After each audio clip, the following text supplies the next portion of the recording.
Okay, good morning, welcome back દોસ્તો. આજે part 1 નું મેથ્સનું છેલ્લું ચેપ્ટર અને ખૂબ જ અગત્યનું ચેપ્ટર, ખૂબ જ ઇમ્પોર્ટન્ટ ચેપ્ટર અને એ છે વિકલિતના ઉપયોગો. એ આપણે આજે ચાલુ કરીએ છીએ. છેલ્લા લેક્ચરમાં આપણે ચેપ્ટર 5 એનું સ્વાધ્યાય 5નું ડિસ્કશન કમ્પ્લીટ કર્યું. એના થોડાક એક્સ્ટ્રા દાખલાઓ મારે તમને આપવાના છે, તો એ હું તમને એસાઇનમેન્ટમાં ક્લાસ વર્કમાં મોકલી આપીશ. બરાબર. હવે વિકલિતના ઉપયોગો એટલે કે એપ્લિકેશન ઓફ ડેરિવેટિવ. જો તમે એન્જિનિયરિંગમાં જશો, હવે આ છે ને એપ્લાઇડ મેથેમેટિક્સ છે. એટલે કે ગણિતનો વ્યવહારિક ઉપયોગ. એટલે એન્જિનિયરિંગમાં જશો કે તમે આર્કિટેક્ચર ફિલ્ડ કે કોઈ પણ જે પણ તમે જેમાં તમારે પ્રેક્ટિકલી કંઈ કામ કરવાનું આવે અને એમાં મેથ્સની જરૂર પડે ત્યારે આવા ચેપ્ટર્સ કામ લાગે છે. વિકલિતના ઉપયોગ, સંકલનના ઉપયોગો, જે પાર્ટ 2માં આવશે. Okay, right. હવે અહીંયા સુધી આ સ્ટાર્ટ કરીએ પહેલાં તમને વિકલનની તમામ વસ્તુઓ ક્લિયર હોવી જોઈએ. આ સૌથી પહેલી વસ્તુ.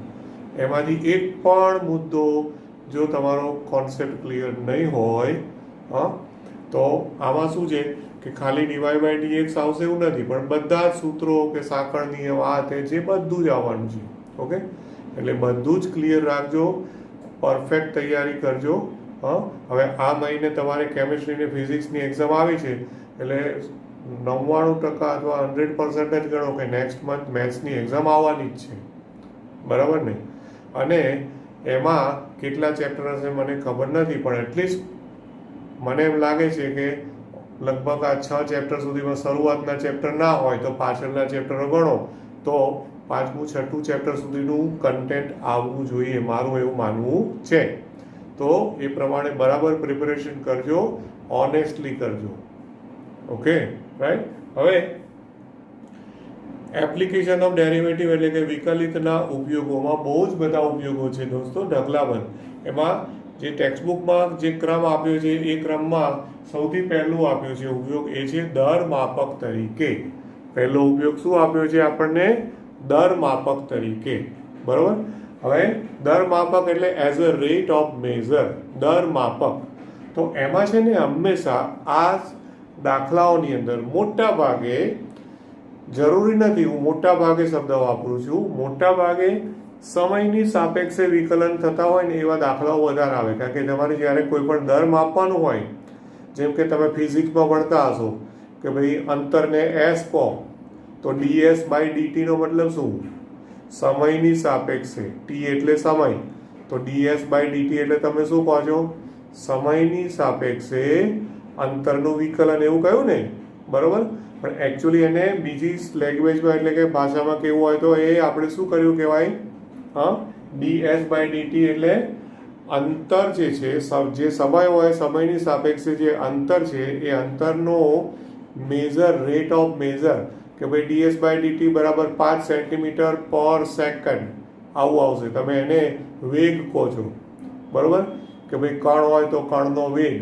બરાબર ને? આ એક સિમ્પલ ઉદાહરણ આપ્યું મેં તમને, ફિઝિક્સમાં તમે ઓલરેડી ઉપયોગ કરો છો એટલા માટે. અને મેં કહ્યું એમ મોટા ભાગના દાખલાઓમાં સમયની સાપેક્ષે વિકલન થશે, પણ મોટા ભાગના શબ્દ વાપરું છું એટલે એવું ના માનતા કે બધામાં ડીટી જ કરવાનું આવે. ક્યારેક એવું કે ત્રિજ્યાની સાપેક્ષે શોધો તો તમારે ડીઆર કરવાનું આવે. ઓકે, આવું બધું આવશે. હવે સૌથી પહેલા આ હું ટોપિક શરૂ કરું ને એ પહેલા તમારે છે ને તમારા હાઈસ્કૂલના ને જૂના નોલેજમાંથી તમારે બધા જ સૂત્રો, મહેરબાની કરીને સૂત્રો ભેગા કરીને લિસ્ટ બનાવી દેજો. કયા સૂત્રો કહું છું ખબર છે? બધા જ ક્ષેત્રફળ અને ઘનફળના સૂત્રો. લંબચોરસ, ચોરસ, પછી વર્તુળ, પછી સમઘન, લંબઘન, આ બધા શબ્દો યાદ છે કે નહીં? તો લંબચોરસ, ચોરસ, આ બધાના સૂત્રો તમારે યાદ રાખવા પડશે, યાદ કરવા પડશે. લંબચોરસ, ચોરસ, ઓકે, પછી સમઘન, લંબઘન, ઓકે, ત્યાર પછી નળાકાર, પછી શંકુ, રાઈટ, ગોલક. તો આ બધાના આ તમામના તમારે ક્ષેત્રફળ, પછી જેના પર ઘનફળ આવતા હોય એ ઘનફળ, બરોબર, ઘનફળ જો હોય તો કેમ કહું છું, કારણ કે લંબચોરસ ને ચોરસ છે તો એમાં ક્ષેત્રફળ હોય, ઘનફળ ના હોય. પછી વક્ર સપાટીનું ક્ષેત્રફળ એટલે પૃષ્ઠફળ કહો છો, યાદ છે ને, પૃષ્ઠફળ અથવા તો વક્ર સપાટીનું ક્ષેત્રફળ, વક્ર સપાટીનું ક્ષેત્રફળ, બરાબર. તો આ રીતના ત્યાર પછી ગોલકમાં, ગોલક હોય ને તો એમાં અર્ધગોલક પણ આવી જશે. વક્ર સપાટીનું ક્ષેત્રફળ ને ઘણા બધા સૂત્રો તમે 9મા 10મામાં તમે ભણ્યા હશો. ક્ષેત્રફળ અને ઘનફળના પરિમિતિ, પરિમિતિ કોની આવે છે, તો પરિમિતિ એટલે કે પેરીમીટર, તો એ ચોરસની પણ આવે, લંબચોરસની પણ આવે, બરોબર છે. ચોરસ લંબચોરસની પરિમિતિ આવે. પછી વર્તુળ હોય તો એની પરિમિતિની બદલે પરિઘ શબ્દ વાપરો છો, રાઈટ. તો વગેરે સૂત્રો તમારે યાદ કરવાના રહેશે. ઓકે, હવે આ યાદ કરી અને તમારે સૂત્રો લખી લેવાના. આ સૌથી પહેલું તમને એક રિવિઝન હોમવર્ક તરીકે આપું છું કે તમે ગમે ત્યાંથી આ બધા સૂત્રો શોધી, કારણ કે ટેક્સ્ટ બુકમાં જરૂર નથી કે આ બધા દાખલાઓ હોય, પણ એક્સ્ટ્રા દાખલાઓ તરીકે તમને નળાકારનો દાખલો પણ આવી શકે, શંકુનો બી આવી શકે, કંઈ પણ આવી શકે, ગોલક હોય, અર્ધગોલક પણ હોઈ શકે, બરોબર. પછી વક્ર સપાટીનું ક્ષેત્રફળ, તો એમાં નળાકારનું પણ આવી શકે, શંકુનું પણ આવી શકે. એ બધા જ સૂત્રો જે કંઈ છે ને એ સૂત્રો યાદ કરવાના રહેશે. અત્યારે હું બધા સૂત્રો એટલા માટે નથી લખતો કે મારે જોવું છે કે કેટલા લખે છે, અને બધા સૂત્રો લખી આ તમારું હોમવર્ક છે. મને પર્સનલ વોટ્સએપમાં આ તમામ સૂત્રો જેટલા પણ મળે ને એ બધા સૂત્રો મને પર્સનલ વોટ્સએપમાં તમારે મોકલવાના રહેશે. આ તમારું આ ચેપ્ટર શરૂ થતાં પહેલાંનું હોમવર્ક છે. ઓકે, કે આ બધા જ સૂત્રો જે છે એ તમારે કમ્પલસરી યાદ કરી, શોધી અને લખવાના. ઓકે, હવે જો સમઘન ને લંબઘન છે તો સમઘન ને લંબઘન હોય તો એનું ક્ષેત્રફળ પણ આવે, એનું ઘનફળ પણ આવે. બધા જ સૂત્રો, જેટલા સૂત્રો મળે એ બધા જ શોધી અને લખજો, બરોબર. ત્યાર પછી આઈ થિંક પેલું પણ ક્યાંક જરૂર પડશે તમારે. વર્તુળ હોય તો એ વર્તુળમાં આપણે એને શું કહેતા હતા,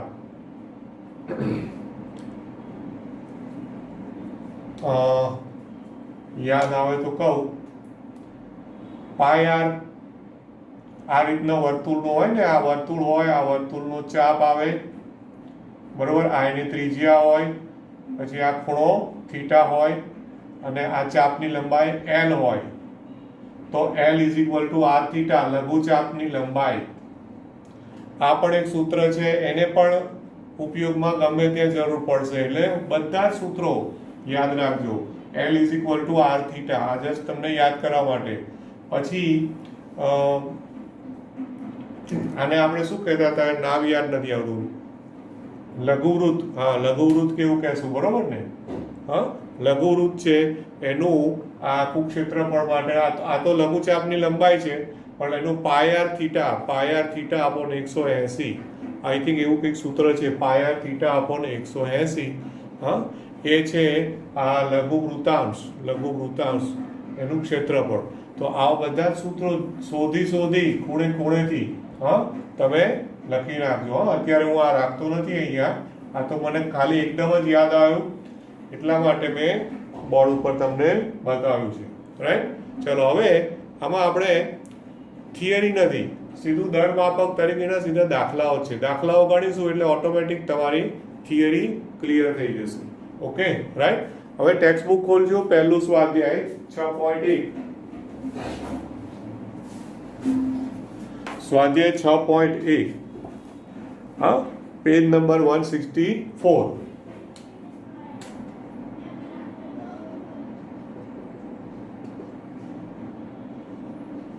હવે એમાં એક સ્ટાર્ટિંગનો પહેલા દાખલો જે ઈઝી છે એનાથી સ્ટાર્ટ કરું છું. એમાં બે પ્રશ્નો છે.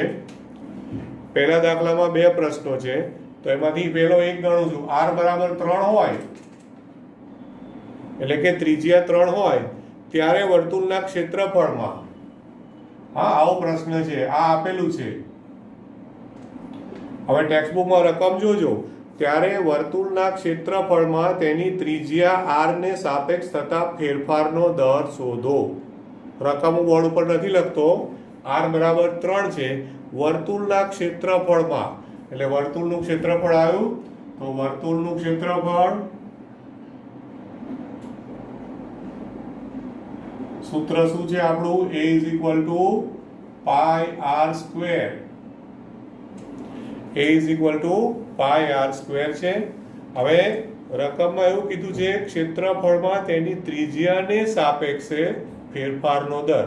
ફેરફારનો દર એટલે આ બધું દર માપકમાં આવે. જ્યાં દર શબ્દ આવે ને, બરોબર, તો ત્રિજ્યાની સાપેક્ષે એટલે કે dA by dr. શું કરવાનું? dA by dr. એટલે r ની સાપેક્ષે પાઈ તો અચળ છે, r સ્ક્વેર નું શું થાય? 2r થાય. એટલે શું થશે? આ 2 pi r dA by dr મળ્યું. ઓકે. હવે r બરાબર 3 હોય ત્યારે પ્રશ્ન પૂછ્યો છે. r બરાબર 3 હોય ત્યારે તો dA by dr શું થશે? r બરાબર 3 મૂકી દો તો શું થયું? આમાં 6 pi. બરોબર. હવે જો આમાં સેન્ટીમીટર આપ્યું છે આપણને, અહીંયા સેન્ટીમીટર છે. આ પાછું ધ્યાન રાખજો, સેન્ટીમીટર આપ્યું છે. તો પછી આ જે 6 pi આવ્યું એ ક્ષેત્રફળનું છે. એટલે ક્ષેત્રફળનું હોય તો ક્ષેત્રફળમાં ફેરફારનો દર. તો ક્ષેત્રફળ માટે શું કહેવાય ખબર છે? આ 6 pi છે તો શું કહેશો તમે એને? Centimetre square. બરોબર ને? હા કહેવાય ને, જો તમારે લખવું હોય તો. અને પર સેકન્ડ એવું નહીં લખાય, કારણ કે r ની સાપેક્ષે છે. એટલે આમ તો ના લખો તો સારું, કારણ કે નહીં તો આમાં t હોત ને તો પર સેકન્ડ લખી નાખત, પણ અહીંયા એ લોચા પડશે. એટલે આપણે અત્યારે 6 pi રાખો આન્સર. કે જનરલી છે ને પર સેકન્ડ અથવા પર મિનિટ અથવા પર કલાક એવું આપણને લખવાની ટેવ છે. પણ એ ક્યારે લખી શકો તમે? સમયની સાપેક્ષે હોય તો.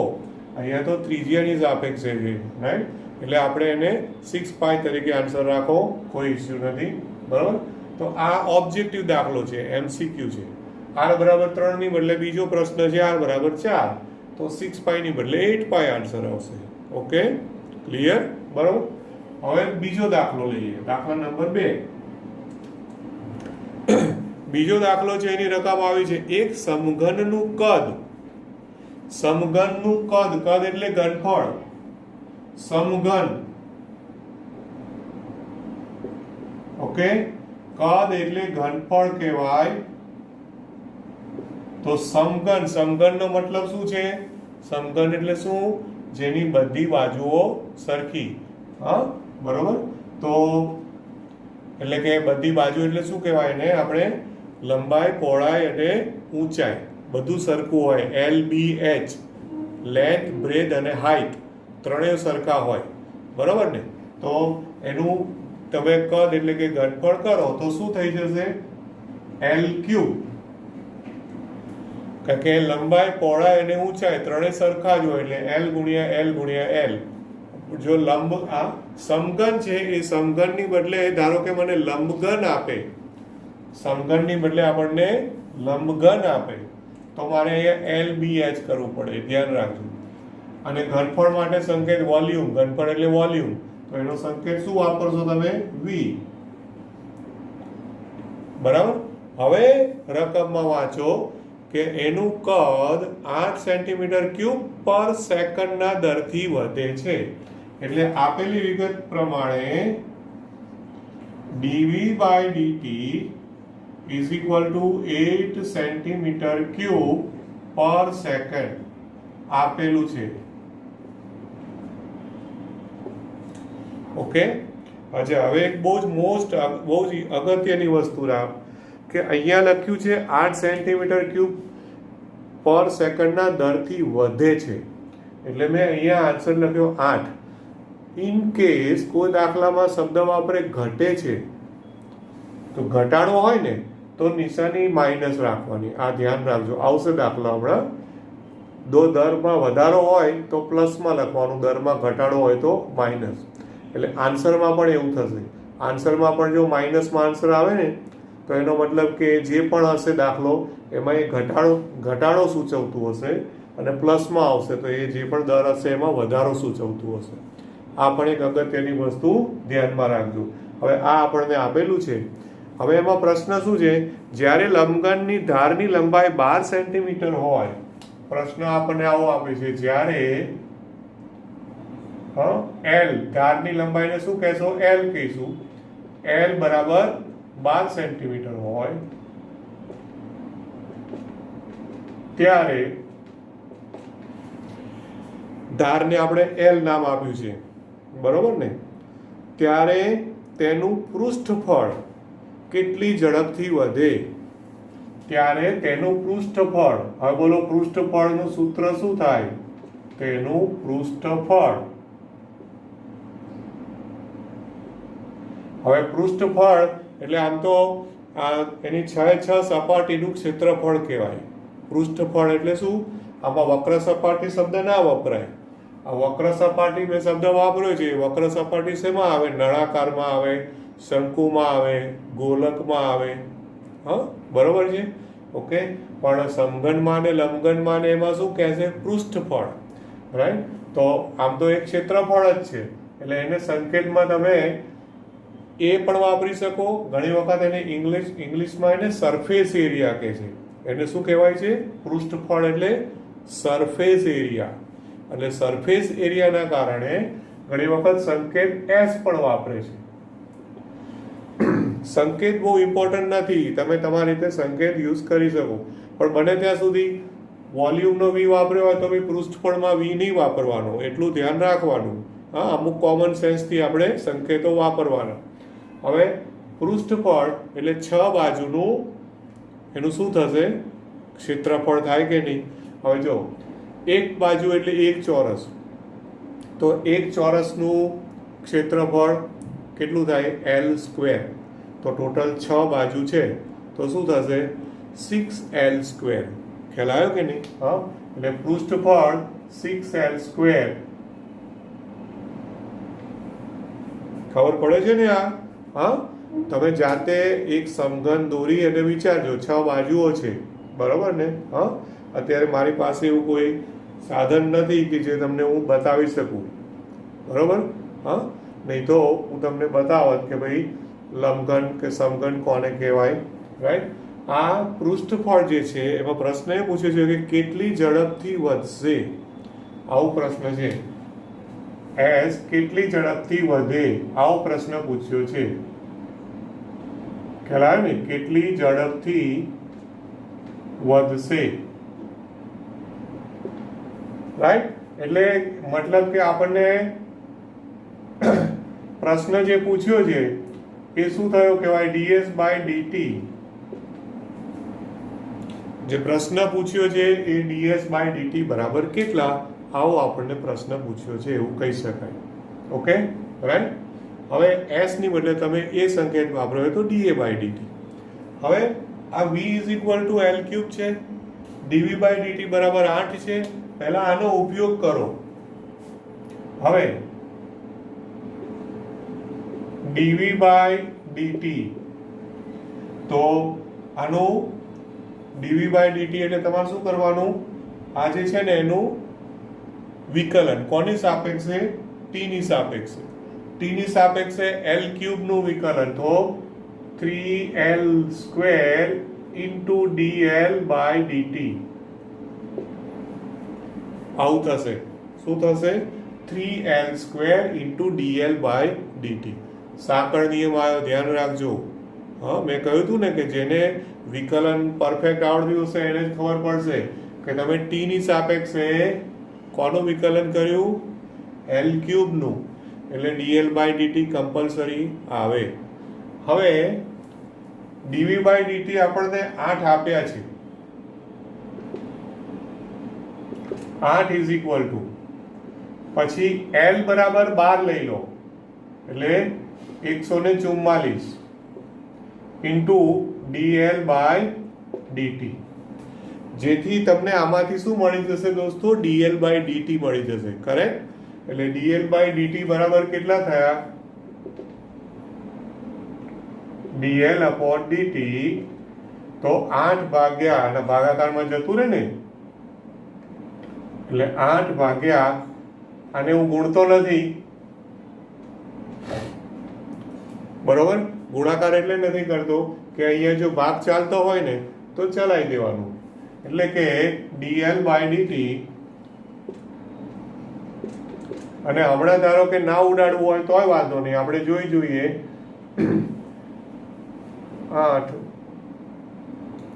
આઈ થિંક 18 થી ચાલે છે ભાગ, એટલે 1 અપોન 18, અહીંયા 18 અઠ્ઠા કરશો તો 18 અઠ્ઠા 144 થાય છે. જો 8 એકા 8 આવશે, અને 6 વધશે 64, એટલે 8 64, એટલે 18 18 તેરી 54. બરાબર? હવે એલ લંબાઈ છે, એટલે આ શું થઈ ગયું? આ સેન્ટીમીટર પર સેકન્ડ. બરાબર? હવે આનો ઉપયોગ, આ ડીએલ બાય ડીટી આપણો આન્સર નથી, પણ એનો ઉપયોગ હવે આ ડીએસ બાય ડીટી માં આવશે. માટે ડીએસ બાય ડીટી, તો જો આ એસ બરાબર 60 સ્ક્વેર છે, બરાબર? હા, તો એનો તમે શું કરશો? 6 તો અચળ, એલ સ્ક્વેર, તો એલ સ્ક્વેર નું શું થશે? 6 તો અચળ, એલ સ્ક્વેર નું 2l into DL by DT. બરાબર ને? ફરી સાંકળ નિયમ, એલ સ્ક્વેર તો 2l into DL by DT. હવે એમાં પણ એલ બરાબર 12 તો મૂકી જ દેવાના, કારણ કે આપણને આપ્યા જ છે, એટલે ઇઝ ઇક્વલ ટુ 6 ગુણ્યા, અહીંયા એલ બરાબર 12 મૂકો એટલે 12 દુ 24, અને ગુણ્યા આ ડીએલ બાય ડીટી ઉપર મળેલા જ છે 1/54. ઓકે, હવે આમાં જે પણ ભાગ ચાલે એ ચલાવી દો, તો 9 6 54 થઈ જશે. બરોબર? હા, એટલે અહીંયા 9 આવશે. બરાબર ને? પછી 3 તેરી 9 અને 8 તેરી 24, એટલે 3 3 બી ઉડી જશે, એટલે આઈ થિંક જવાબ આવે ઉપર 8 વધ્યા, નીચે 3 વધ્યા. તો ડીએસ બાય ડીટી, બરોબર, આવી ગયો તમારો આન્સર.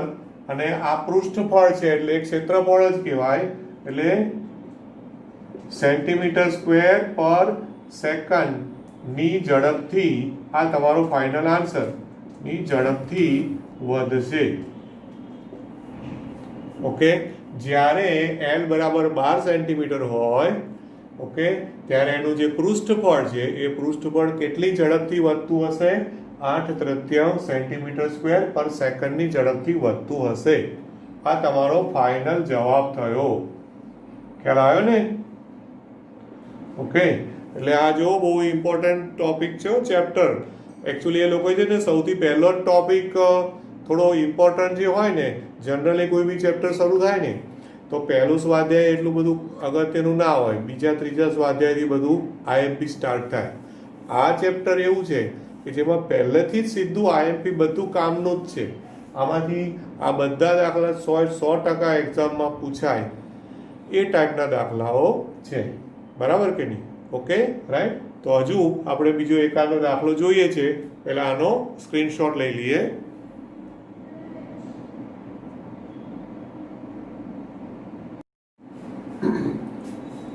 ચાલો હવે આપણે લઈએ આમાંથી એક દાખલો લઈએ, 5મો દાખલો. હા, ધ્યાન આપજો. ત્રીજો છે એ પણ વર્તુળનો છે, ચોથો પાછો સમઘનનો છે.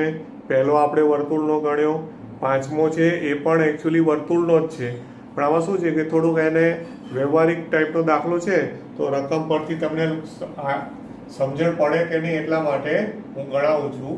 તો 5મો દાખલો લઉં છું. હવે પાંચમાની રકમ જુઓ કે શાંત સરોવરમાં એક પથ્થર નાખવામાં આવે છે. હવે તમે પથ્થર નાખો એટલે તમને ખબર છે કે પાણીમાં વમળો સર્જાય. એટલે વમળ એટલે વર્તુળાકાર થયું. બરાબર. તો પાણીમાં વર્તુળાકાર વમળો સર્જાય છે, મતલબ કે આ વર્તુળનો પ્રશ્ન થયો. વર્તુળાકાર વમળોની ત્રિજ્યા 5 સેન્ટીમીટર પર સેકન્ડની ઝડપે વધે છે. એટલે આપેલી વિગત પ્રમાણે dr/dt જો સંકેતમાં લખતા આવડવું જોઈએ. ઓકે, કે dr/dt is equal two 5 centimetre પર સેકન્ડ. ઓકે, આ આપણો જે રકમ આપી છે હું સ્ટાર્ટિંગમાં હું લખતો નથી, એક્ઝામમાં આવે તમારે લખવાનું કે ભાઈ શાંત સરોવરમાં એક પથ્થર ફેંકવામાં આવે છે, આવું સ્ટાર્ટ કરવાનું. પછી dr/dt બરાબર 5 સેન્ટીમીટર પર સેકન્ડ આપેલું છે.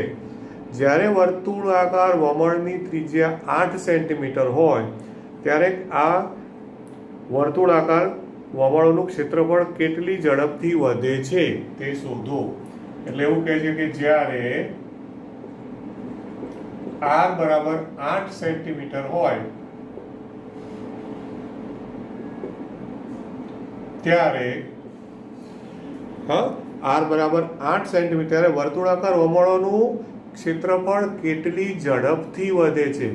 ઝડપ શબ્દ આવે, ઝડપ, એનો મતલબ કે કોની સાપેક્ષે? સમય. ઝડપ આવે એટલે સમયની જ વાત કરી છે. એટલે જ્યારે r બરાબર 8 હોય ત્યારે વર્તુળનું ક્ષેત્રફળ લો, તો વર્તુળનું ક્ષેત્રફળ તમે લો, વર્તુળનું ક્ષેત્રફળ a is equal to pi r square હોય. એ કેટલી ઝડપથી વધે છે આવો પ્રશ્ન પૂછ્યો છે. કેટલી ઝડપથી વધે છે એટલે કે તમને પ્રશ્ન પૂછ્યો છે dA/dt બરાબર કેટલા. હું સ્ટાર્ટિંગમાં શું કરું છું કે શું આપ્યું છે, શું શોધવાનું છે એ પહેલાં લખી દેવાનું. અને લખી દો ને તો આપણો ખ્યાલ આવે કે ભાઈ શું શોધવાનું છે, શું આપેલું છે, આપેલું હોય એનો કેવી રીતે ઉપયોગ થાય, બધો તમને આઈડિયા આવે, વિચાર આવે. હવે dr/dt આપેલા છે, હવે dA/dt તમારે શોધવું પડે. તો જો હવે dA/dt કરો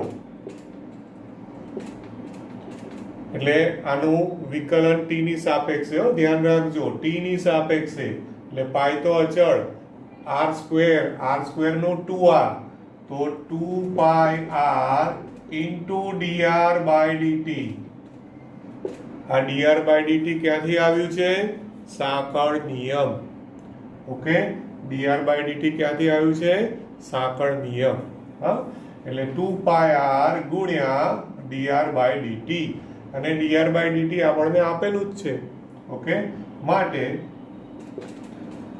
dA/dt ઇઝ ઇક્વલ ટુ 2 પાઈ, અને r બરાબર કેટલા લઈ લેવાના? 8, અને dr/dt કેટલું લઈ લેવાનું? 5. બરાબર, dr/dt 5, અને r બરાબર 8 સેન્ટીમીટર હોય ત્યારે, એટલે 8 લઈએ. એટલે 8 પંચા 40, 40 દુ 80, તો ઇઝ ઇક્વલ ટુ 80 પાઈ, પછી પાઈ ને પાઈ જ રાખવાનું, સેન્ટીમીટર સ્ક્વેર પર સેકન્ડ ના દરથી વધે છે. આ થયો ફાઇનલ આન્સર કે કેટલી ઝડપથી વધશે, તો કે 80 પાઈ સેન્ટીમીટર સ્ક્વેર પર સેકન્ડના દરથી. 80 પાઈ સેન્ટીમીટર સ્ક્વેર પર સેકન્ડના દરથી. આ તમારો આન્સર. ઓકે, બોલો આમાં આઈ થિંક કે બહુ તમારે ડાઉટ હોવા જોઈએ નહીં. પહેલાં 6 દાખલાઓ સુધી બધું વર્તુળ અને સમઘનના દાખલાઓ આવે છે. હવે 7મો દાખલો લઉં છું. 7મા દાખલામાં એમણે વાત કરી છે લંબચોરસની. ઓકે, અને એ લંબચોરસમાં બંને પ્રશ્નો પૂછ્યા છે, પરિમિતિનું પણ છે અને ક્ષેત્રફળનું પણ છે. 7મો દાખલો તો દાખલા નંબર 7ની રકમ આમાં આવું છે, એક લંબચોરસની લંબાઈ x 5 સેન્ટીમીટર પર મિનિટના દરે વધે છે. હવે લંબચોરસ હોય, ઓકે, હવે એ જે પણ લંબચોરસ હોય એની લંબાઈ, એમણે નામ આપ્યું હોય આપણે લંબાઈ, તો લંબાઈને જ x કહેવાનું. એણે લંબાઈ કીધું છે એટલે આને સપોઝ x કહી દો, આ x છે. એણે પહોળાઈની અત્યારે કોઈ વાત કરી નથી, બરોબર. તો જે પણ લંબચોરસ હોય PQRS કે નામ આપી દઉં, તો આપેલી વિગત પ્રમાણે લંબચોરસ PQRS માં હવે જો લંબાઈ x 5 સેન્ટીમીટર પર મિનિટ આવ્યું. એકમ ધ્યાન રાખજો, મિનિટ, કલાક, સેકન્ડમાં ભૂલથી આડાઓળું લખતા નહીં, પર મિનિટ. બરોબર. 5 સેન્ટીમીટર એટલે કે dx બાય dt, એટલે આ પહેલા તો x એની લંબાઈ લઈ લો, x છે એની લંબાઈ, તો dx બાય dt, તો dx બાય dt બરાબર શું આવશે? 5 સેન્ટીમીટર પર મિનિટ.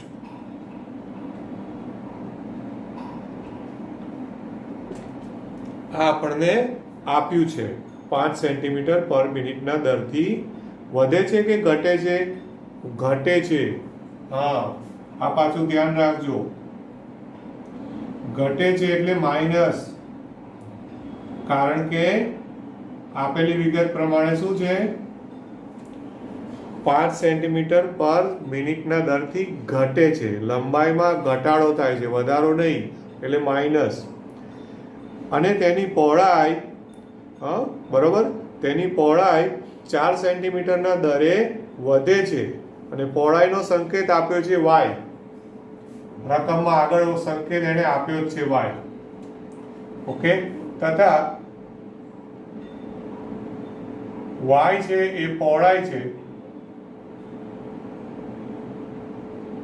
તો આપેલી વિગત પ્રમાણે dy બાય dt, પહોળાઈ જે છે એ પહોળાઈ કેટલા? 4 સેન્ટીમીટર પર મિનિટના દરે વધે છે, એટલે કે 4 સેન્ટીમીટર પર મિનિટ. આમાં +4, અહીંયા -5 કારણ કે ઘટાડો છે, અહીંયા +4 કારણ કે વધે છે. બરાબર. હવે પ્રશ્ન આવ્યો કે જ્યારે x બરાબર 8 સેન્ટીમીટર અને y બરાબર 6 સેન્ટીમીટર હોય તો લંબચોરસની પરિમિતિ, બરોબર, અને લંબચોરસના ક્ષેત્રફળમાં ફેરફારનો દર શોધો. પહેલા પરિમિતિનું સૂત્ર લખો, લંબચોરસની પરિમિતિ,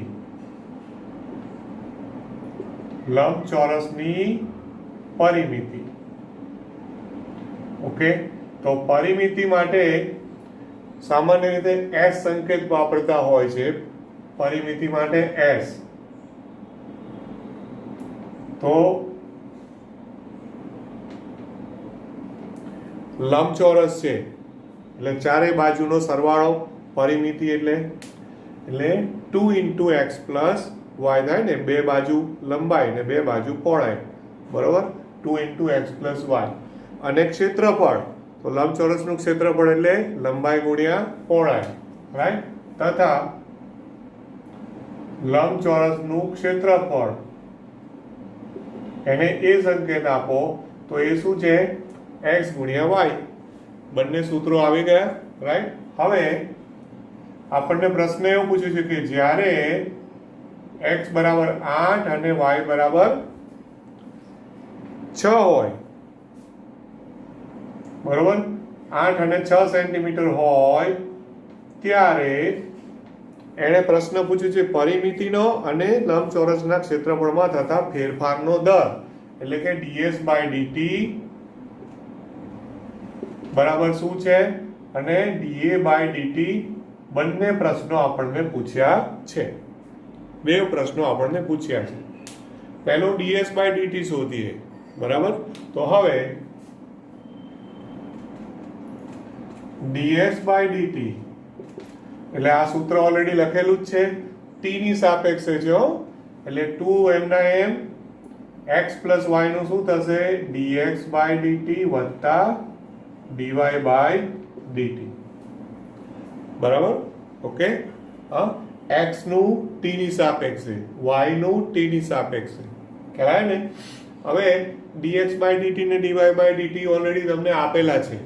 dx બાય dt કેટલા છે -5, dy બાય dt કેટલા છે 4, તો એ અહીંયા મૂકી દો. તો 2 ગુણ્યા -5 વત્તા 4, બરાબર. તો આ થયું -1 અને ગુણ્યા 2 તો છે જ, એટલે શું આવ્યો આન્સર -2. અને પરિમિતિ છે, પરિમિતિ એટલે લંબાઈ, ચારે બાજુનો સરવાળો છે લંબાઈનો, એટલે એ centimetre per minute, centimetre per minute ના દરથી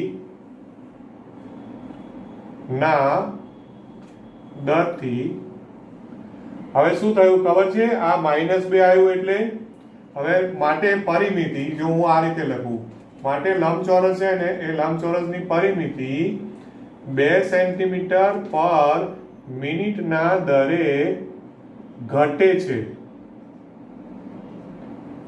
પરિમિતિ છે એમાં ઘટાડો થયો, કારણ કે આન્સર શું આવ્યો -2, એટલે કે પરિમિતિ છે એ 2 સેન્ટીમીટર પર મિનિટ, માઇનસ નિશાની એ ઘટાડો સૂચવે છે, પ્લસ હોય તો વધારો સૂચવે છે, સિમ્પલ. ઓકે, એટલે 2 સેન્ટીમીટર પર મિનિટના દરે ઘટે છે, રાઈટ. હવે તમે એક વસ્તુ માર્ક કરો કે પરિમિતિ શોધી એમાં x અને y જે આપ્યા છે ને, x બરાબર 8 અને y બરાબર છે, એનો કઈ ઉપયોગ આવ્યો નથી.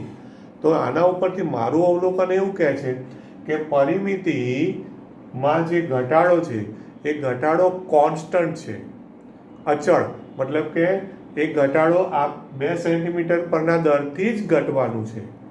આવું ફિક્સ થઈ ગયું, કારણ કે એમાં x અને y ની એના ઉપર કોઈ અસર થતી નથી. હવે જોઈએ ક્ષેત્રફળ. તો ક્ષેત્રફળ છે એ xy. હવે આનું વિકલન કરો dA બાય dt, તો x into dy by dt વત્તા y into dx by dt, ગુણાકારનો નિયમ. હવે આ x અને y ઉપર આધારિત છે, બીકોઝ આમાં x અને y ની કિંમત મૂકશો એ પ્રમાણે જવાબ બદલાય છે. પરિમિતિમાં x અને y ની કોઈ અસર થતી નથી, એટલે પરિમિતિનો ઘટાડો અચળ છે, જ્યારે ક્ષેત્રફળનો જે પણ વધારો ઘટાડો આવતો હશે એ એની લંબાઈ ને પહોળાઈ ઉપર આધારિત છે. જોયું, આ બધું અવલોકનથી રકમને સમજો, ખાલી ગણી નહીં નાખવાનું. એટલે x ની કિંમત મૂકો 8, dy બાય dt કેટલા છે 4, વત્તા y ની કિંમત કેટલી છે y બરાબર છે 6 અને dx બાય dt કેટલા છે -5, dx બાય dt -5 છે, તો 24 ઓછા 30, 24 ઓછા 30, એટલે પાછો જવાબ કયો આવ્યો માઇનસ આવ્યો. અને ક્ષેત્રફળ છે એટલે સેન્ટીમીટર સ્ક્વેર પર મિનિટ, એટલે ફાઇનલી આન્સર શું લખશો, માટે લંબચોરસનું ક્ષેત્રફળ એ 6 સેન્ટીમીટર સ્ક્વેર પર મિનિટ ની ઝડપથી અથવા તો ના દરે વધે છે કે ઘટે છે, ઘટે છે. ઓકે, એટલે આમાં પરિમિતિમાં પણ ઘટાડો થાય છે અને એના ક્ષેત્રફળના દરમાં પણ ઘટાડો થાય છે. ઓકે, ખ્યાલ આવે છે ને. તો જો હવે હજુ એક લેક્ચર હું આ દર માપકમાં લઈશું નેક્સ્ટ આપણું. આજે લગભગ આપણે 7 નંબરના દાખલાઓ સુધીની ચર્ચા કરી છે, બરોબર. હવે ત્યાર પછીના આગળના દાખલાઓ નેક્સ્ટમાં લઈશું, પણ અહીંયા સુધીનું બરોબર મગજમાં ક્લિયર કરી દેજો દોસ્તો. ઓકે, હા, thank you very much, have a nice day.